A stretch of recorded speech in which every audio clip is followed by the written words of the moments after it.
Le changement, c'est lui. Avec François Hollande, la gauche revient à l'Elysée 17 ans après le départ de François Mitterrand.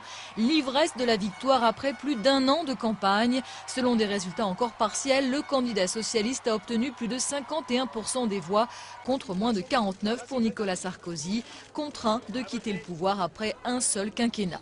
C'est dans son fief corrézien de Tulle que François Hollande a attendu les résultats et c'est donc là qu'il a prononcé ses premiers mots de président élu, le 7e président de la Ve République. Il s'est d'emblée posé en rassembleur en assurant qu'il serait le président de tous. Trop de fractures, trop de blessures, trop de ruptures, trop de coupures ont pu séparer nos concitoyens. C'en est fini.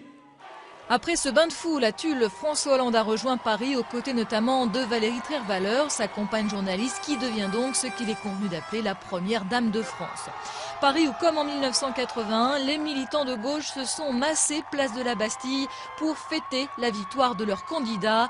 Cris de joie et acclamations d'un côté, huées et mine défaite de l'autre. Au palais de la Mutualité, Nicolas Sarkozy est venu rapidement saluer ses partisans. Il leur a assuré qu'il portait toute la responsabilité de cette défaite. Je ne suis pas un homme qui n'assume pas ses responsabilités. Jamais. Je suis le président. J'étais le chef. Et quand il y a une défaite, c'est le numéro 1 qui en porte la première responsabilité.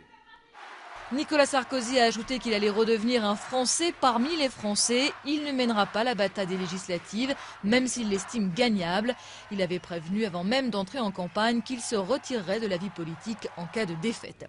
La passation de pouvoir devrait avoir lieu autour du 14 mai, une semaine donc après ce second tour, marqué par une participation en légère hausse par rapport au premier tour, avec plus de 80% de votants.